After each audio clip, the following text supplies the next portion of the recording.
segundo Crônicas 34, 1, 2 e 3. Diz assim a palavra do Senhor: Josias tinha 8 anos de idade quando começou a reinar, e reinou 31 anos em Jerusalém. Ele fez o que o Senhor aprova e andou nos caminhos de Davi, seu predecessor, sem desviar-se, nem para a direita, nem para a esquerda. No 8º ano de seu reinado, sendo ainda bem jovem, ele começou a buscar o Deus de Davi, seu predecessor. No 12º ano, começou a purificar Judá e Jerusalém dos altares idólatras, dos postes sagrados, das imagens esculpidas e dos ídolos de metal. Agora versículo 14. Enquanto recolhiam a prata que tinha sido trazida para o templo do Senhor, o sacerdote Hilquias encontrou o livro da lei do Senhor, que havia sido dada por meio de Moisés. Vou ler novamente o verso 14. Enquanto recolhiam a prata que tinha sido trazida para o templo do Senhor, o sacerdote Hilquias encontrou o livro da lei do Senhor, que havia sido dada por meio de Moisés. Vamos orar mais uma vez? Nosso Deus e Pai, neste momento, ó Deus, em que nós abrimos a Tua palavra, Deus, e ela está diante de nós, nós lhe pedimos, ó Deus, que o Senhor possa, através do Teu Santo Espírito, falar aos nossos corações, e que nós possamos extrair da Tua palavra, ó Deus, princípios, conceitos profundos acerca do Senhor. É a nossa oração no nome de Jesus. Amém. Apenas para nós estarmos atualizados dentro do texto, contextualizados dentro do texto que nós lemos, essa é uma época em que o povo de Israel ele havia vivido terrível exílio na Babilônia. Vocês conhecem muito bem a história. O exílio na Babilônia foi algo terrível para a nação.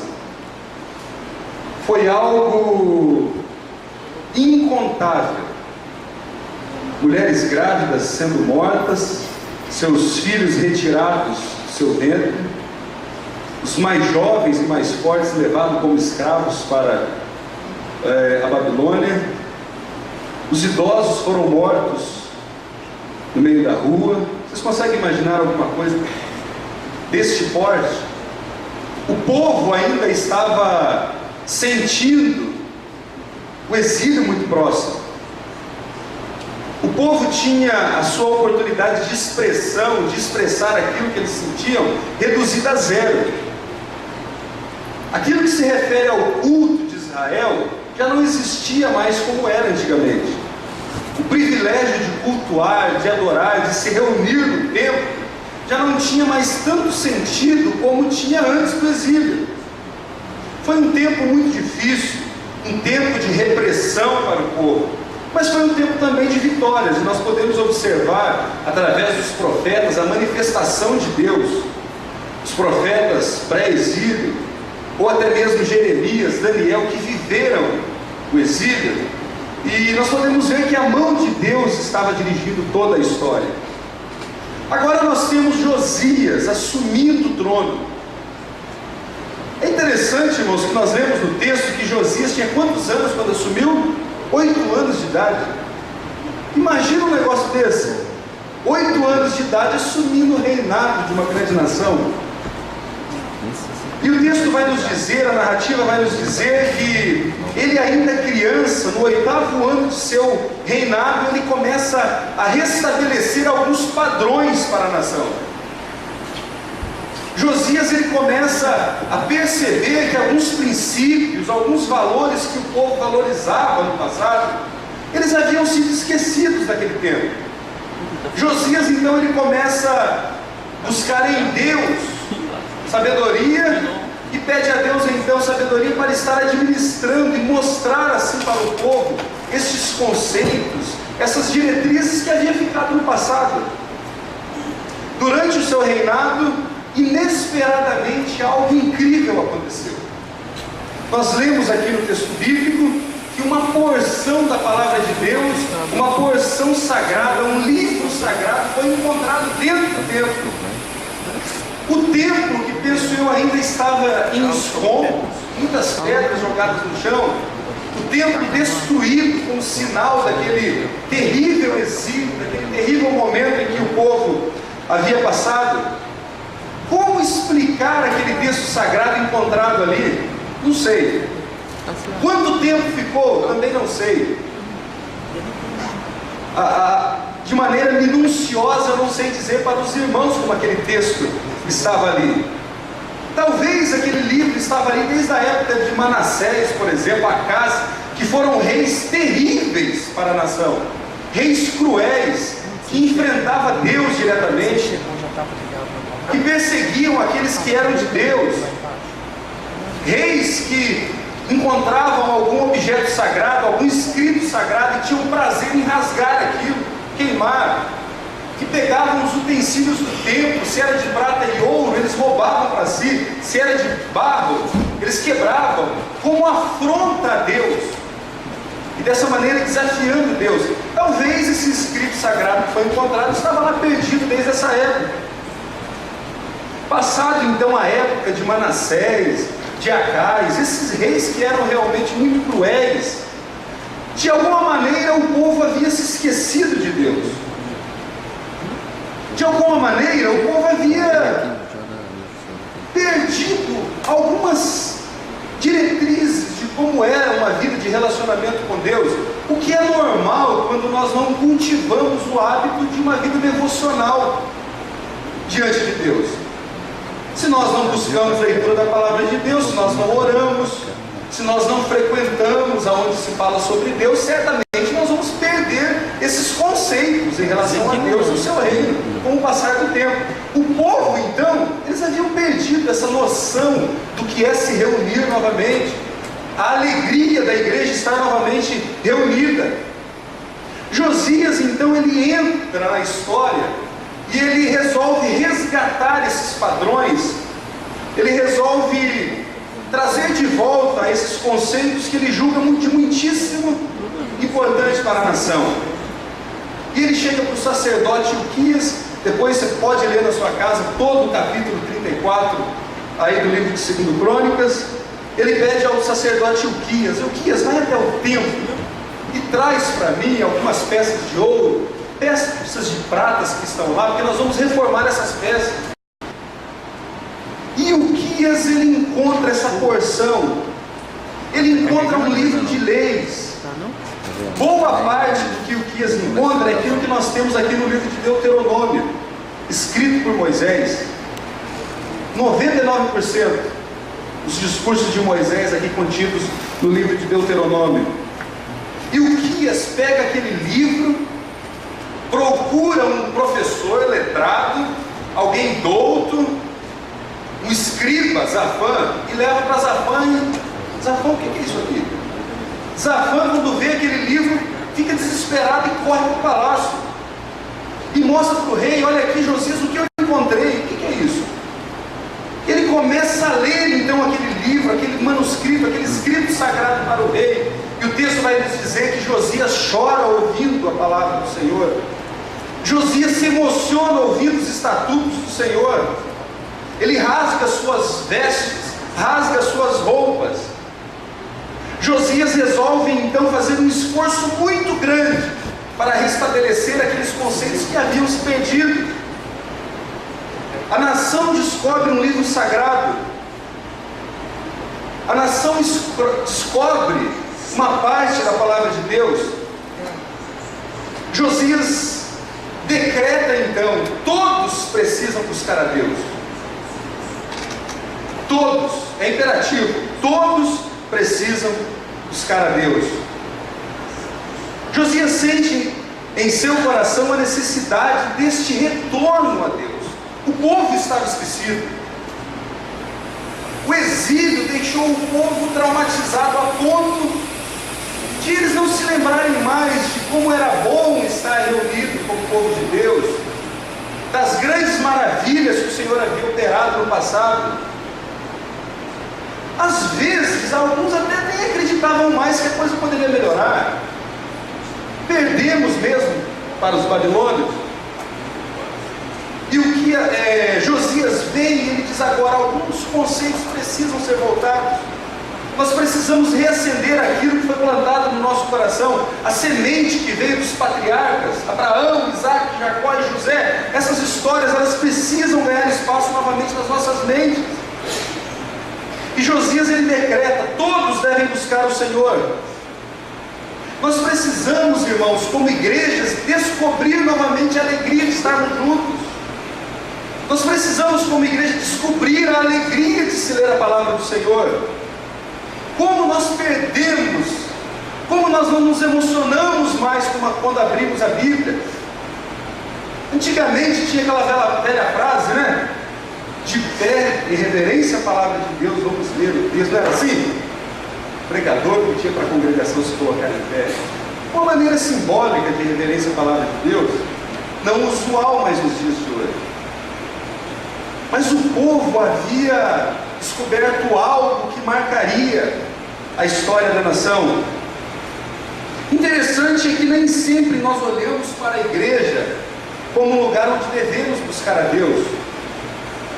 Às vezes nós nos nutrimos na nossa mente algumas características que não são da igreja.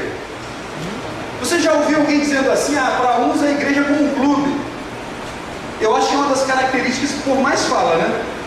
A igreja é como um clube, e eu vou lá para ter um momento social com os meus amigos. Às vezes é difícil a gente até chamar de irmão. Às vezes eu chamo a irmã Maria, né? Irmã Maria. E nós caracterizamos a igreja de coisas que ela não é. Nós precisamos recobrar, trazer à nossa memória por que estamos aqui, para que estamos aqui, para onde vamos, aonde queremos chegar, qual é a missão, o propósito da igreja do Senhor. A igreja é um lugar onde se fala de Deus, por isso deve arder em nosso coração o desejo de estar aqui. Se você liga lá na novela o horário mudou, não sei se é 8, se é 9, se é 10, tem até novela das 11 agora. Se você liga lá, você vai ouvir falar de Deus, é óbvio. Se você liga no Jornal Nacional, o âncora ele não vai. Boa noite, agora nós vamos falar de Deus. Se ele falar isso, manda internar que ele está doido. Porque não é para isso, a igreja não. Aqui estuda a palavra de Deus, aqui se ouve falar de Deus. O assunto da igreja é Jesus. A matéria principal, a matéria máter que nós estudamos nesses bancos, nas classes da escola bíblica é Jesus. Aqui se fala de Deus. Nós temos que tomar cuidado para não dar essas características à igreja que não são fundamentadas por Jesus. Nós devemos sentir necessidade de estar aqui neste lugar. Quando você sai de férias, você fica doido para voltar para a cachoeira, para vir à igreja, não é assim? Seja sincero, pense aí no seu coração, na sua mente. Que vontade de ir lá, cantar com o pessoal, ouvir a palavra do Senhor, participar da escola bíblica dominical. Nós devemos descaracterizar esses conceitos deturpados que nós temos acerca de igreja. A igreja não é um clube, não é um local de um simples encontro de amigos. Celebração não é um momento de entretenimento que nós estamos aqui cantando, tocando, para deixar os crentes mais contentes, para tirar a depressão. Celebração não é nada disso. Celebração é culto a Deus, e é um momento muito necessário na vida da igreja. É a resposta dos homens, é a nossa resposta àquilo que Deus tem feito. Não é para deixar os crentes mais alegres, mais contentes, menos tristes, apesar de que isso acontece também. É fruto deste momento em que nós estamos reunidos, mas na sua essência a celebração não é para isso. Esses conceitos, Josias ele olha para a nação e diz assim: eu preciso fazer com que eles entendam, e eles precisam voltar lá no primeiro amor. A chama precisa ser reacesa de novo nos seus corações. Eles precisam ter esse desejo de estar juntos novamente.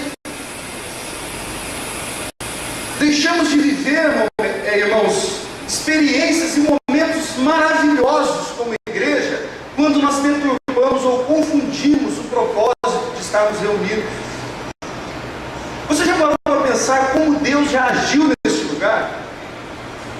A igreja caminha o seu 119º aniversário. É isso? É isso, né? É um bocado de tempo. Não sei se nós temos membros fundadores presentes. Temos algum membro fundador? Hã? Não, que maldade. Oswaldo não. Joaquim também não. Mas olha, são 109 anos de grande bênção. Você já parou para pensar quantas pessoas tiveram encontro genuíno com Jesus aqui? Quantas pessoas tiveram seus males curados, males espirituais? Quantos pais de família se entregaram a Jesus e largaram as drogas, o fumo, o alcoolismo, a vida de adultério? Quantos largaram aqui e aqui decidiram: a partir de hoje eu mudo de vida? Aqui é um lugar onde se fala de Deus, esse é um lugar para a transformação. Nós deixamos de viver esses lindos momentos aqui quando confundimos a razão pela qual nós estamos aqui. Nós estamos confusos quanto ao que fazemos aqui, para que fazemos algumas coisas aqui. Aqui nós temos amizades, nós temos amigos, nós temos ensaio de banda, ensaio de coro, e como temos ensaio? E nós temos o encontro da MCM, encontro dos homens, reuniões. Mas isso não pode tomar conta do nosso coração e tirar os nossos olhos do real motivo para qual nós somos igreja. O real motivo para qual nós somos chamados nesse tempo para estarmos aqui. Por que nós estamos aqui hoje? Por que somos igreja do Senhor?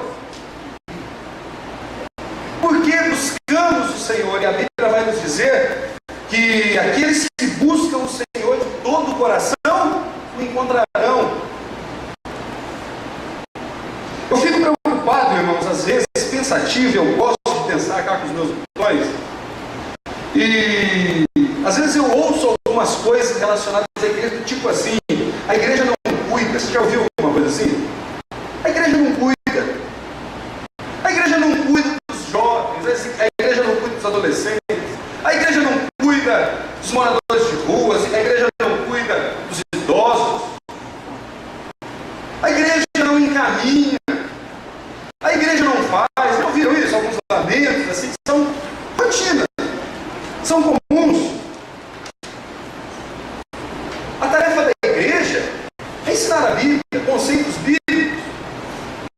A igreja nunca vai tomar posição daquilo que nós devemos ensinar